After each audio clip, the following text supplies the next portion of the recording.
Teritselane of Institute of Electoral Management on the coming voter registration weekend. Workers affiliated with NAHA will embark on a strike at Productivity SA.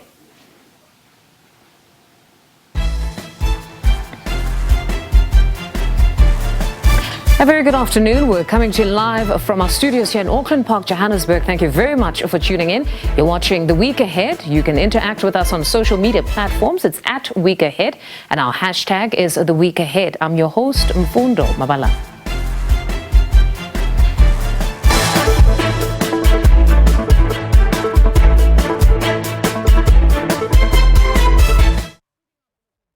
The president of the ANC Women's League, Sisisi Tolashe, has given marching orders to members to mobilize South Africans to vote for the governing party to ensure decisive victory in the 2024 polls. Tolashe made these remarks at the second leg of the Women's League conference, where delegates engaged in organizational and political discussions, adopted resolutions and policy positions. Tolashe also encouraged South Africans to go out in their numbers to register and vote ahead of the big voter registration that will take place next weekend. SABC politics reporter Natasha Piri filed this report.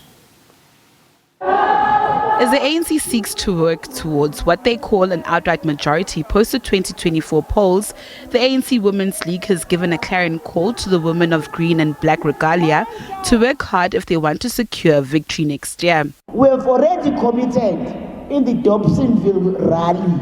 It's not under negotiations. That is us as ANC Women's League, as volunteers Kawini Mandela, we are going to carry the ANC campaign that is going to make the point that the ANC win 2024 election. So it's no longer a matter that is under discussion. This is why we are saying here today, let's go back home, comrades. Let's go back to our branches. Let's go back to our all structures. Make sure that the resolutions are being implemented. Report back, comrades. The Women's League further stuck by its guns regarding the KwaZulu-Natal Springboks Cup debacle. Earlier this week, they slammed the MEC of Economic Development, Boniso Duma, for undermining KZN Premier Nomusa Dube-Ncube and slammed him for what they call blatant sexism. ANC can't be spared in fighting off gender-based violence. So we need to be more vociferous as Women's League, which we are, and we are going to deal with everyone else who is embarking on that, as we have done. We've just started. We are going to condemn it. Whoever does that is going to get the wrath of the ANC Women's League. Regarding the disbandment of the ANC Women's League in KZN, Tolashe says the matter is now in court. The league's provincial leadership was elected in August but was shortly disbanded by the mother body following allegations of vote irregularities. The matter is at court because those comrades whom claim emerged in that conference that we said it's not a conference properly constituted, they took us to court. So the matter is in court. We are proceeding. There's a PTT in the KZN, which you saw in 9 provinces. They convened the branches and delegates of KZN in the part of the 13th National Conference second leg. So there's no crisis. We will listen from what court is saying. Other than that, as a responsible leadership given that mandate by the 13th National Women's League Conference, we are doing exactly that, and we are not apologetic. In fact, we need to fast track everything else that talks to disunity of the ANC, especially in KZN, because we cannot afford it. We need to win KZN back. Free Palestine! The Women's League also expressed their support for the people of Palestine. Natasha Piri, SABC News, Johannesburg. Let's take you to the northwest now, where EFF leader Julius Malema is set to address the party's Ground Forces Forum in Mahikeng. This is part of the party's work towards preparation for the elections. The event is set to check the readiness of the party's ground forces. SABC News reporter Tebogo Pakedi joins us live now with the very latest. Good afternoon, Tebogo. How's the turnout looking there this hour? Good afternoon to you and of course to viewers. I can tell you that the Mahikeng Civic Center is full to capacity as members of the EFF are expecting to hear from their leader Julius Malema. And of course, this is his address in the Northwest Ground Force ahead of the national and provincial elections. We have spoken to the spokesperson of the EFF's now Tambo, who says Malema will be touching to the issues of the province. And of course, as the EFF, they say they are confident that they will win the province come 2024. But I just want to hear from members of the EFF who are here waiting to hear from Malema. What is it that they are expecting to hear from him? I will just start with Sepang. Sepang, thank you so much for joining us. If you can just tell us where you're from, your name and surname, of course, and what is it that you are expecting to hear from Julius Malema, the leader of the EFF? Okay, good day. My name is Tshepa Masibi and I'm from Rustenburg sub-region. I'm a coordinator of Ward 21. And yeah, today I expect to CAC address issues people with disability are facing, particularly people on the wheelchairs, deaf people, and also Arab as president, what is it that is going to change and what changes is he going to bring? And then also is he going to give us a platform to be part of decision making for people with disability? Since we find challenges, infrastructure is not user friendly for wheelchairs. Even people with deaf disabilities, they don't get full attention because of right now, since the president announced that this sign language is said it's officially sign language, but now it's not yet implemented in the schools, not anywhere. And as for provincial departments, for an example, or when you go to the police station, in terms of assistance, as much as there isn't infrastructure, are they helpful as far as assisting you? You go to clinics, you go to hospitals in terms of the infrastructure. We hardly get assisted, and that is why we are demoralized to go to those facilities, because of sometimes with Tenakwana you find that there's a stairs and then you're on the wheelchair, so you have a case to report in the police station, but you find stairs, you end up saying no, let me just leave it, I'm going back home. You find many of the buildings of the government, you find stairs, there are no elevators. I'm talking about myself, I've been experiencing that a lot. And also Department of government as a whole, they usually say that there's a budget for people with disability, but we have never even seen, not even a single cent. Thank you for your time, Sapang. This is one of the EFF members who says there isn't inclusivity and is waiting to hear from President of the EFF, Julius Malema, as far as how are they going to accommodate them. He's saying there isn't implementation as far as ensuring people with, people that are hard to hear or deaf people, they're not included as far as sign language is concerned in different facilities, as there are no interpreters. But the other issue is that of basic services. I just want to hear from one resident from Ditsobotla based, the Lichtenberg based Ditsobotla local municipality. Thank you so much for Nagwaha Mariko Palina Lesfani. Or Kalosetso Guy Siamo Senchizang or Solofela Hupa Moho President Julius Malema EFF. Ke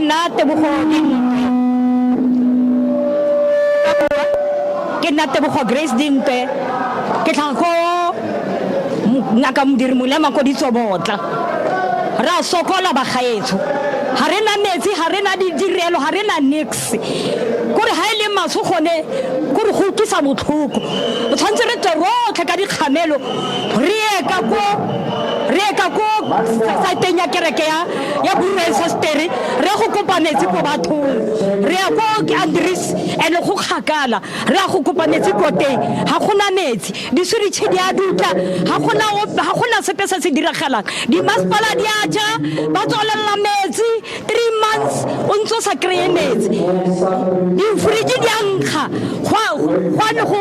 go tima motlakase ha o timile yala ha ona le tšhelete go reka kerefe ha ona le gore o ka irang wa go lapa di khompo gore tlo khona go apela bana gore ha ke re kopa re Malema a tla go re thusa ka ditirelo tsa di ko Ditsobotla tsa di hisitseng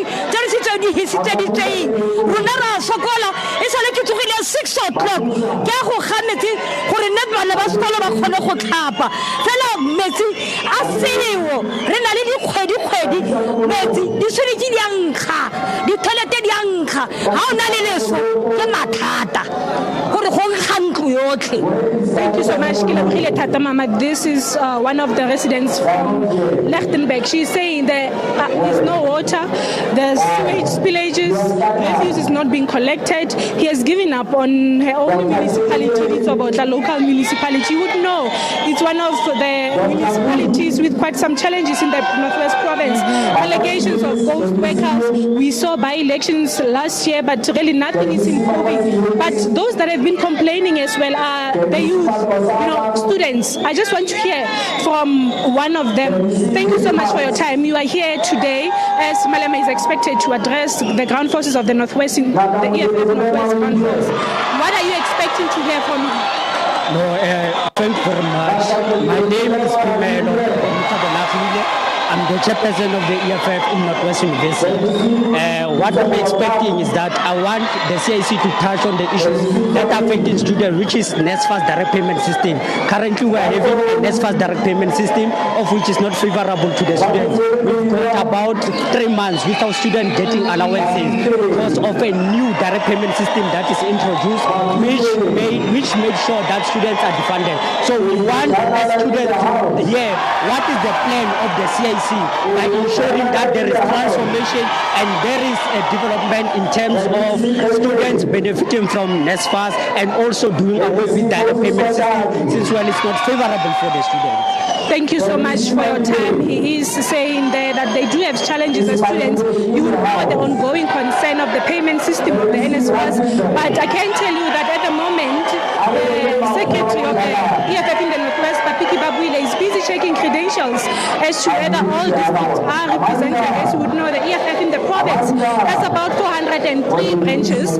While they spoke of local government issues, we cannot divorce the fact that as much as next year's elections would of course concentrate on national and provincial, these are the challenges that residents are complaining about. What is it that Malema, president of the EFF, is going to say to them? We'll hear.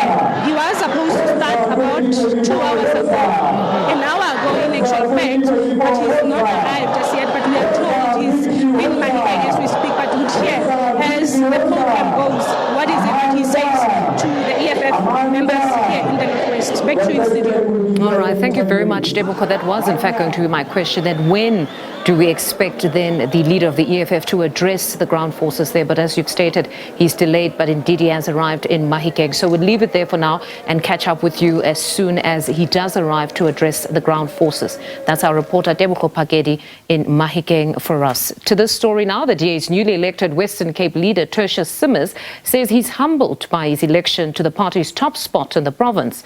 Simmers garnered 64.5% of the 851 ballots cast, beating his opponent for the position, Bonkosi Madigizela, by a large margin. He says his vision and mission is to grow the party to beyond 60%, the 60% mark in the province, and to secure the DA's position nationally in next year's elections. Acting as interim leader for nearly 2 years amid a troubling time for the DA, when its provincial and deputy leaders both left office under a cloud in 2021 and 2022 respectively. Simmers says the party is aiming at increasing its footprint not only in the Western Cape, but also in other key provinces ahead of the national and provincial elections next year.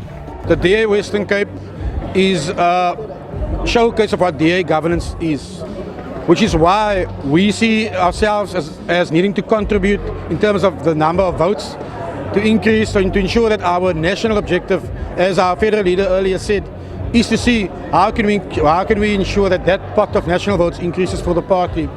And we do play a role already in ensuring that we build and strengthen relationships with our DA colleagues in Gauteng, with our DA colleagues in KZN. Why? To ensure that the DA difference is felt even in those provinces. So I'm humbled by the trust that has been placed in me, but after walking with the party for 23 years, I think that is a clear indication of why the majority of delegates also voted for me here today. It's to ensure that now we move forward, fully understanding we have a bigger role to play beyond our boundaries as well. Andrew Murray, Carl Popham and Zimkita Zulelo have been elected as the party's 3 deputy chairpersons.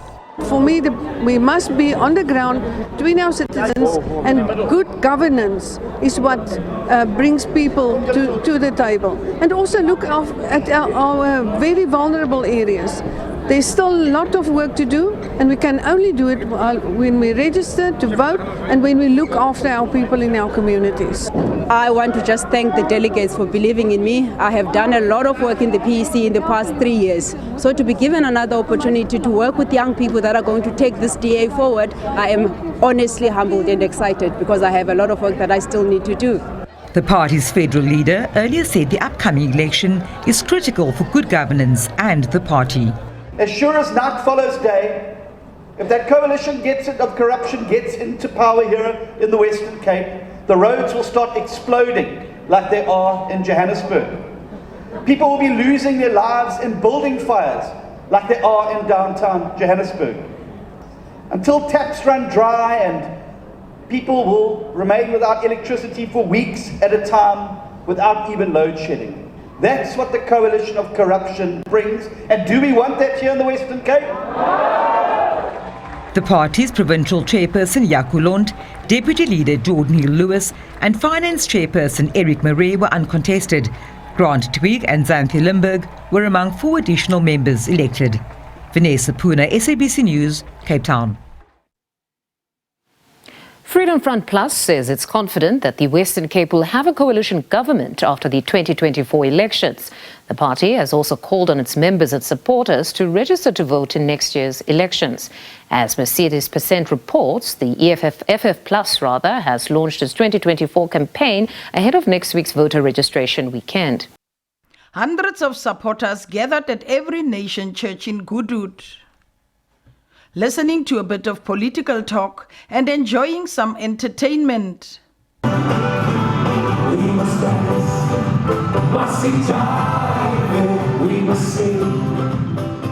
And it was back to encouraging members to register ahead of the upcoming registration weekend.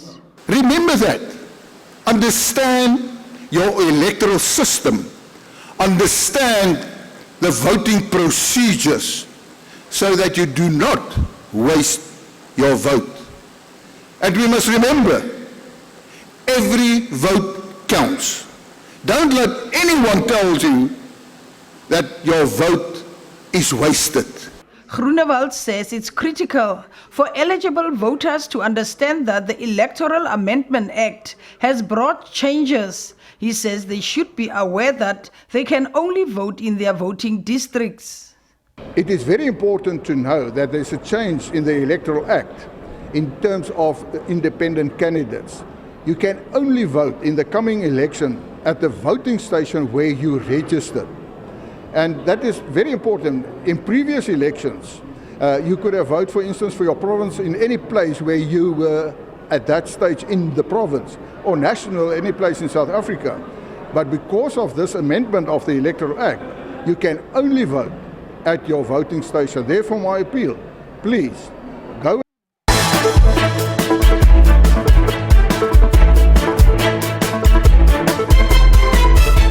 Welcome back. Thank you very much for staying with us. Now, the Dr. Ruth Sekgomotsi Mompati District Municipality in Vryburg in the northwest has been lambasted for a call center project to the value of almost 39 million rand. The project is also marred by allegations of family influence, allegedly leading to the improper awarding of that tender. The call center was built in the same premises, while there's another one which is not operational. The economic freedom fighter says this is duplication of services and a waste of taxpayers' money. It adds that the project was not budgeted for. SABC News journalist Debuko Pakedi and video journalist Tumelo Setlabetsi compiled this report for us. An oversight visit met with resistance. The supervisor refused to open doors of this 38,700,000 rand call center.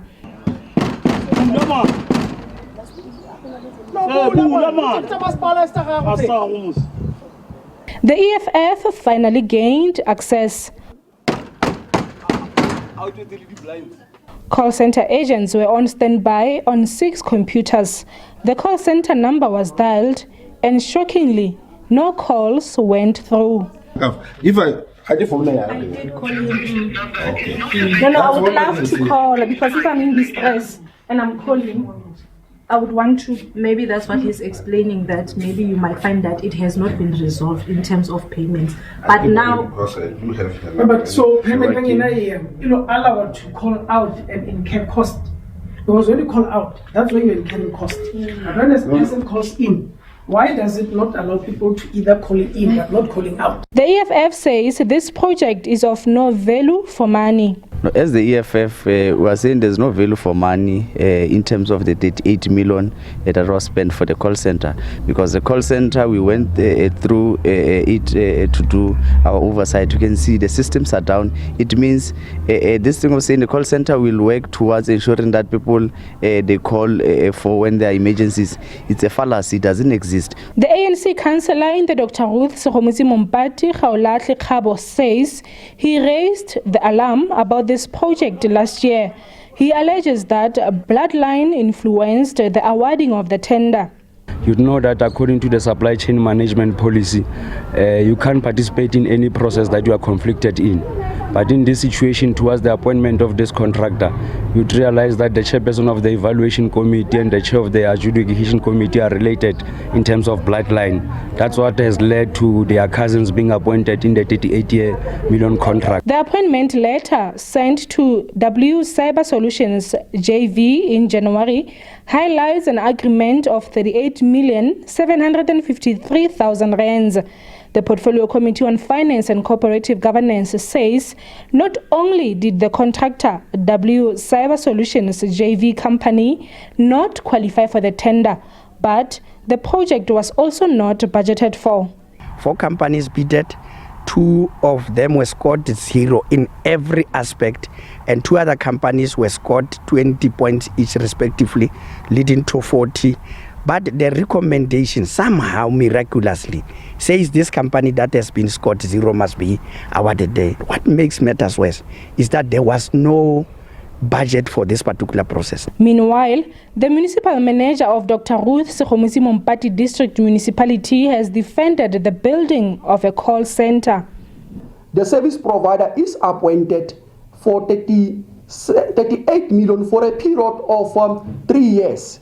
It means on an annual basis, we are budgeting plus minus 13 million for him to then execute these activities. There is value for money in the sense that there is a job creations and almost 20 people are employed in the call center. The municipal manager says they are investigating allegations that the tender awarding to W Cyber Solutions JV was influenced by family members working for the municipality. Deborah Pakedi, SABC News, Freiburg. The embattled Amatola District Municipality in the Eastern Cape is seemingly grappling to provide sustainable water service to its citizens. Thousands of people under this district are still without clean drinking water. More than 250,000 people of the 870,000 population in this district are not receiving water services. Aging infrastructure, vandalism of water as well as load shedding are some of the causes for poor water supply. The municipality has convened an indaba to look at solutions to this crisis. SABC News reporter Lubabalo Dada and video journalist Agobile Vena filed this report. Water, one of the fundamental basic human rights. But to some communities under Amatola district, access to clean drinkable water is a struggle. Sharing unsafe water with animals has become a norm. This ordeal is frustrating the community. Our toilets are not functioning. Sometimes children are turned back from school due to unavailability of water. We wash our clothes on the river and share the water with animals. Some of us have skin problems because of unsafe water. Sinawo tata abahlala ezindlini abatya i-treatment. Funeka sibenzele isidudu ngalamanzi. We have family members who are on chronic treatment and we have to prepare food for them using this water. Our children fall ill often and are always absent from school. More than 20 cases of water infrastructure vandalism have been reported between July and September this year. The issue of water supply it's still an Achilles heel to us, given the fact that there is a vandalism of our infrastructure by some hooligans, and they deliberately vandalize the infrastructure because some of them want business. They know that if they vandalize, a pump station will then hire them. So hence we've taken a conscious decision that we need to employ armed guards 24/7. The municipality needs more than 3 billion rands to address water and sanitation backlog in the district. Provincial government says the inability of municipalities to utilize allocated funds is a serious concern. We can't afford a situation where our people do not have access to water on this day and age. It's unacceptable. And government has made resources available in terms of the water services infrastructure grant. That grant is helping to provide water now. You can use that immediately. And it's so disheartening for me to see that grant being returned to national fiscus. Why? When our people have no water. It's estimated that it would take the Amatole District Municipality 6 years to address water and sanitation requirements. Lubabalo Tata, SABC News, Eastern Cape. We shift our focus to this story now. More than 100,000 young people have registered to vote. Now, this is according to Deputy Chief Electoral Officer Mawethu Mosiri. He says venues and personnel are in place for the coming voter registration weekend taking place on the 18th and 19th of November. He added that registration weekend in about 23,200 venues is in place. To speak more about this is Terry Tsilane of Institute of Electoral Management. Mr. Tsilane, good afternoon and thank you very much for your time. Now, we've heard the IEC stating that in terms of logistics, they're ready. We've also seen Home Affairs expressing their readiness. They're going to be opening on Saturdays. But now the big question is whether the IEC's media campaign to galvanize or amplify voter participation has been adequate. What are your views around this? Thank you very much for having me, and good afternoon to you and to your listeners. The Commission, I don't think they've had sufficient time to publicize the voter registration. But in terms of their preparations, obviously because they've been doing this over a long period of time, I don't expect any hiccups in terms of ensuring that the stations are open and voters are given an opportunity to register. But also because there is an additional facility that has been made available, which is the possibility of now registering online. That gives another avenue that voters can take advantages, particularly young people, in terms of registration. But when we listen to a lot of commentators, it seems that the lack of participation among the youth is considered a threat to democracy, that here we need to see an outcome that is reflective of most of society, not partially. So in this case, would you say they're alarmist in saying that it is somewhat a threat to democracy if we don't see greater participation of young people? Of course, it's a matter of concern if young people don't participate in the electoral processes. And then all efforts have got to be put in place to make sure that they are able to participate.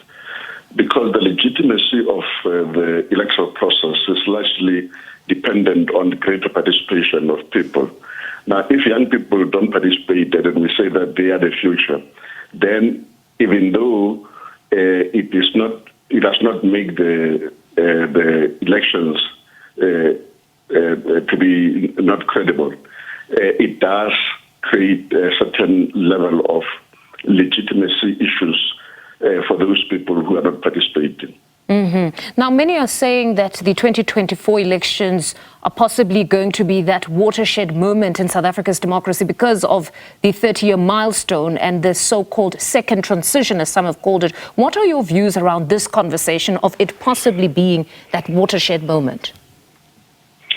Of course, they are correct, because if you look at the trends and look at the participation of the political parties and how they've been performing over the years, you're beginning to see that we no longer have one dominant political party in South Africa. Hence, the hung municipalities that you've got in the country, including in the metropolitan areas, where the coalitions are are governing those municipalities. So clearly what this illustrates is that in 2024, you are likely to find that in certain areas at the provincial level and possibly at the national level, that you don't have one dominant political party, and that whoever comes in would need the support of other political parties in order to be able to govern. So you must certainly believe that it's possibly that era now of greater coalition. But then to the other conversation around the proliferation of political parties. Some have criticized this, while others say this is what democracy is all about. Anybody should open a political party. Where do you stand on this? Because there seems to be more and more parties every time we just get ahead into the elections period. Well, the Constitution allows any person who is intending to form a political party and to express their opinion and try to solicit for support from amongst the voters. But obviously, the more political parties you have, the more it is going to be extremely difficult to prepare for the elections, particularly the ballot paper, if the numbers increase to the extent that it becomes unmanageable for the Electoral Commission. It is definitely going to be an issue at a later stage, but the Constitution does allow for that arrangement, and therefore any person who still feels that there is an opinion that they stand for that is not represented by any of the political parties, they've got a right to form a political party around that opinion and the interest that they think they are protecting or advancing. Then to the Electoral Amendment Act. We've heard even IEC raising concern around the timing there, that it does to a certain extent delay certain processes on their part, that if the matter is still to be finalized in court. How much of a problem is this time limitation here, that the amount of time between that particular judgment and what they still need to do? Well, it is definitely going to have an impact on the capacity of the Electoral Commission to manage a smooth election. But remember that in terms of the Constitution, the Electoral Commission has got to be ready to deliver the elections within 90 days. So that 90 days is still far from the time when we last had the elections.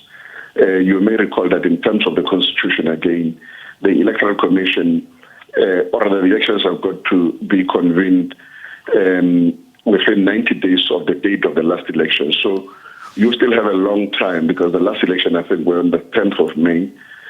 So, the Commission still has to put in place all other arrangements. I think the only areas that are likely to affect them is obviously issues relating to the independence and how they begin to prepare their materials and logistics in relation to that. But all other aspects still remain the same, and therefore, if I were them, I would still continue to use our traditional methodologies in terms of preparations for the elections, and then obviously leaving a room on the aspect of inclusion of the independents in the manner that they would be included. But what is certain is that these coming elections at the provincial and at the provincial and national level, we will have the independence. And the fact that the Constitutional Court has not finalized that issue is, of course, going to have some kind of an effect on their capacity to prepare for the smooth elections. But then your views on the independence participation, starting with just what unfolded in Parliament insofar as parliamentarians' contribution, because there's just been criticism all over that what happened in Parliament insofar as just what became the final document does not really, or is not a true expression of what the Concord had envisioned when they wanted them to correct it. That in this instance, it's not really in the spirit of the Constitution, that really it was more of a ticking off the box type of an exercise here, where the independents are still in a far more difficult position and would probably opt not to participate in these elections. Well, I share the same view, and then you may recall that quite a number of people have made submissions in relation to this particular aspect. And we have been part of the people who've actually raised issues around the Electoral Amendment Act. But the minister has admitted also that there are indeed weaknesses in terms of this. That's why he has now decided to include an aspect that deals with the establishment of a panel that will then develop a proper electoral system for the country that will then go further than what we currently have.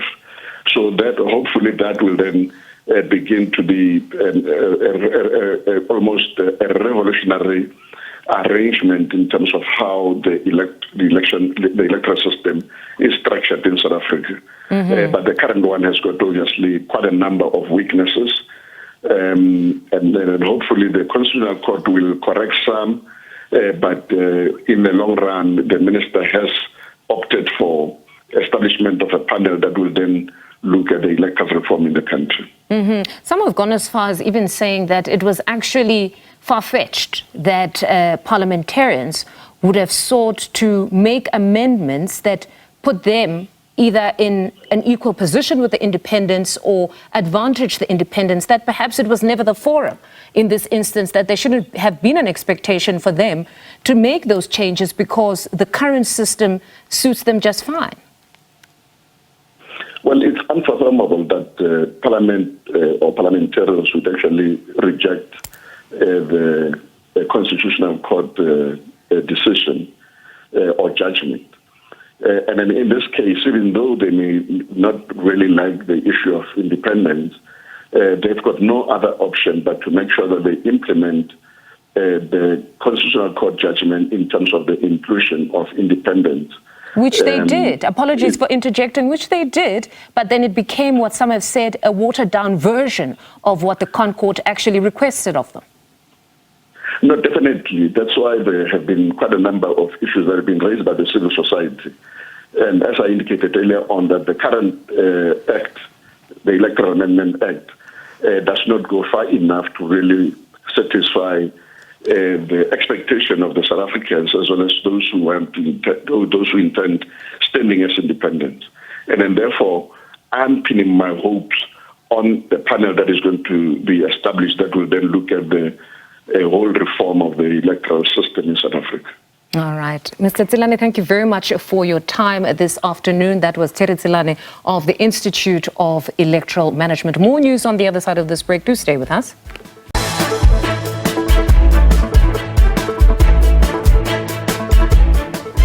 Welcome back. Thank you very much for staying with us. Now, as the furore involving the former chairperson of Productivity SA, Mthunzi Mdaba, continues, workers represented by NAHAO, National Education, Health and Allied Workers Union, will be embarking on a strike.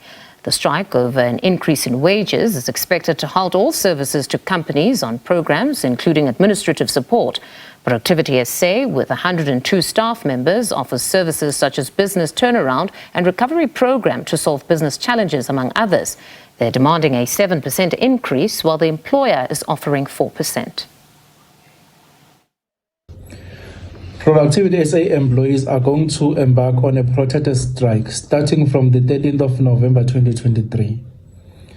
This after negotiations between labor and management have reached a deadlock. Productivity SA employees haven't had an inflation level increase for the past 4 years. So the mandate given by the employees is 7.5% and additional 2% from the previous financial year, which the employer did not honor. Management is offering 4%, which was rejected by the employees as it does not cover the cost of living adjustment. Management have already given themselves an increase of 3.5% with back pay, even before we conclude these negotiations, which compromise the level and the nature of our engagement. So yeah, the strike is on. We shift our focus to this story now. A number of organizations that have pledged support for Palestinian freedom and an end to the bombing of Gaza are joining forces in Sea Point. Various political, religious and civil society organizations are expected to join the march. For more, we're now joined by our reporter Vanessa Puna. Vanessa, good afternoon. Can you just bring us the very latest from that march? Has everybody assembled? What's happening? Yes, good afternoon to you. And what you'll see behind me, let me just step out of shot for a second. You'll see that this, of course, is the site on the Sea Point Promenade where a prayer rally was meant to be held earlier, or rather later on this afternoon, organised by the concerned clergy of the Western Cape.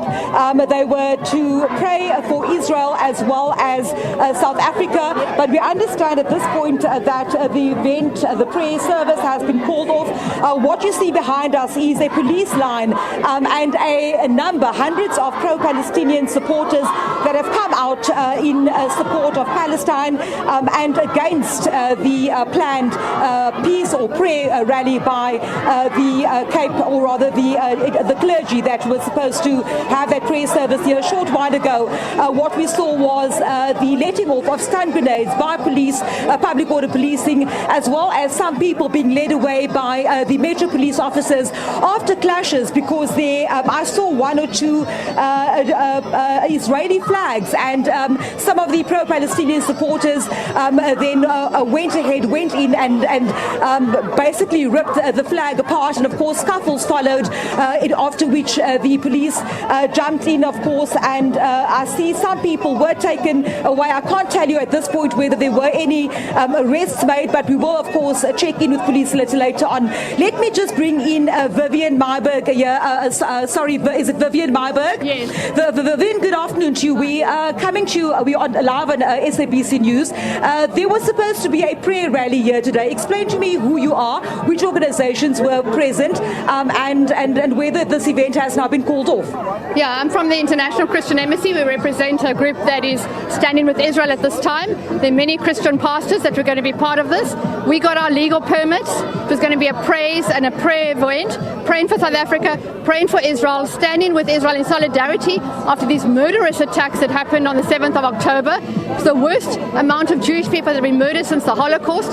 Can we not stand and pray with them? We got a legal permit. These guys are not got a legal permit. They had their march yesterday, and I'm very, very sorry to say that the police have called it off due to their intimidation and to their threats of violence. So your service was specifically for praying for the people of Israel and South Africa. Your feelings on what is happening at the moment in Gaza itself as well? Can we just probe you on that? We also were going to pray for the innocent people in Palestine and in Gaza that have been affected by this murderous regime of Hamas. They keep their own people as human shields. The IDF tries to avoid the death of these people. We are praying for them as well. And in fact, we agree to free Palestine from the tyranny of Hamas. It is extremely sad to me that our government is actually embracing Hamas and standing with Hamas and allowing this to happen, when other nations around the world are actually banning Hamas and any support of Hamas. Hamas is clearly a terrorist organization, terrorizing their own people. And we come in now to pray for South Africa, for Israel, and for the people that are suffering in Palestine under Hamas. Vivian, thank you so much for speaking to me. Of course, there, Vivian, one of the organizers of what was supposed to be a prayer service taking place here on the Sea Point Promenade. I'm going to try and get through the police barricade here. Of course, behind the police barricade are numbers of pro-Palestinian supporters. Let me just ask you, ma'am, we're from the SABC. You are here today. You are protesting. Tell us why you've come to Sea Point Promenade today. Because there's a genocide happening in Gaza. There's a genocide happening in Gaza, and we support Gaza. We are all Palestinian. We will not allow this to happen in Cape Town. The Cape Town that we fought, South Africa that we fought back in the apartheid years. The same people as Zionists is standing in front of us here. They're using our colored people to stand in front of us right here. We saw some pro-Palestinian supporters physically ripping apart an Israeli flag. Can you please explain to me what happened there? We can't explain everything here.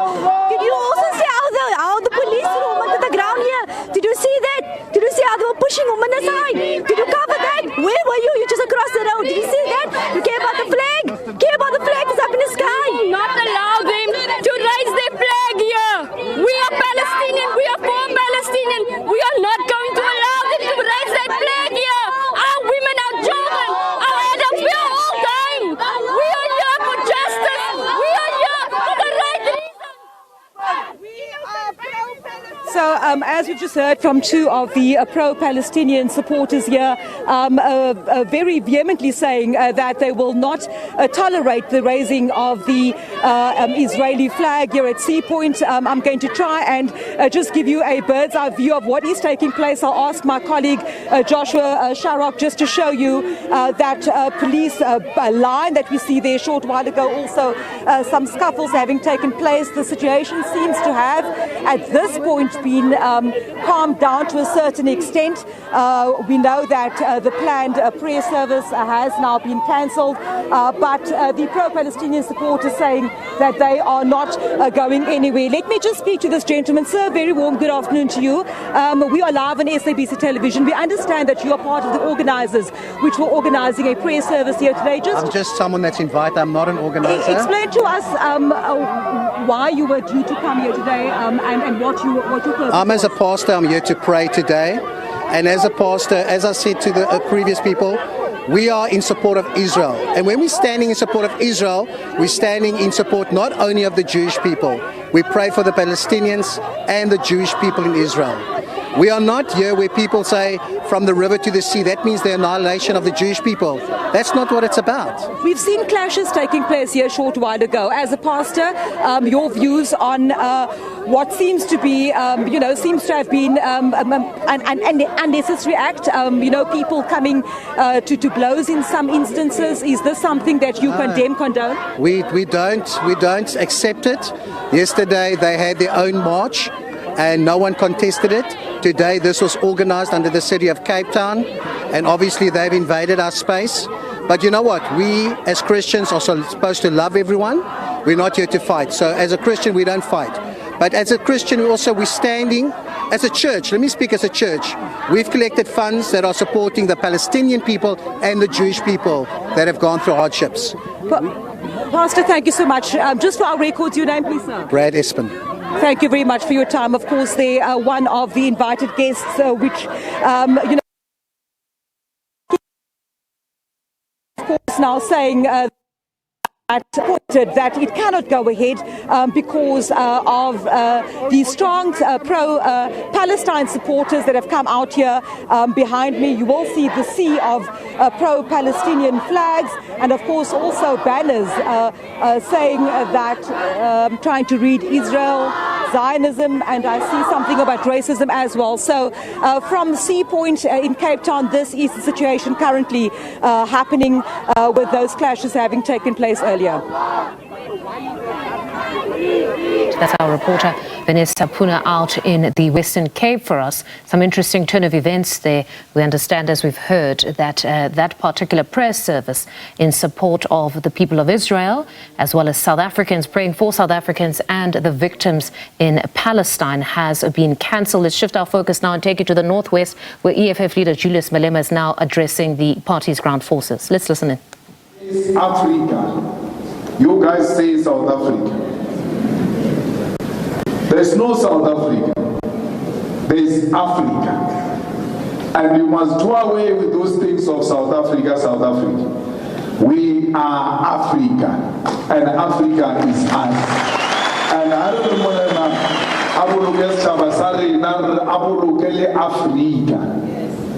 Then we don't have to say South Africa. Once you say Africa, we're included. There's no need to say South Africa when you said Africa. Because we are Africa and we must do away with this mentality of white people which they've instilled in us, of creating an impression that South Africa is something outside Africa. That we are Europe of Africa. Of course, there are too many white people here. That's why we can end up being confused and thinking we are Europe. We are not Europe. We are Africa, and we are not different from all African countries. We are one thing, and we ought to embrace that. So, when I said we support rugby, we don't support Springbok. We don't support the colors of apartheid. Now, a lot of people were angry with me because They refused to learn. And someone said, Malema is going to say, we must kill Springboks. We got to get na mangope arbola inditongi. Auditongi dia buka, bukatwa, dibukela mangope. So, Barno Malema to arbola indi Springbok, the animal Springbok. Oland Tumwe, Yamautwadi Chida Mansu, Irnagator, Rubulaiti Springbok, Ona Rayadi Springbok, the powerful. I've got Springboks myself. Why would I say who must kill animals? The Springbok used on as an emblem of rugby, national rugby club, and the colors were designed exclusively for white people. They said these colors will only be put on by white rugby players. And now, why should we continue to embrace something that which was a symbol of our pain? That we who wanted to play rugby at that time, we could not be allowed to wear this jersey. Now, this jersey is the one that was used with this emblem to divide our people. So why do you want to now embrace something that symbolizes pain, oppression, and suffering of our people?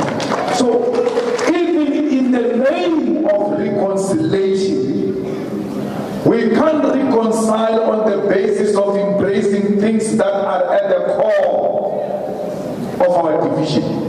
Because what was apartheid? Apartheid manifested itself in sports and education. If you embrace the jersey of Springbok, then embrace Bantu education.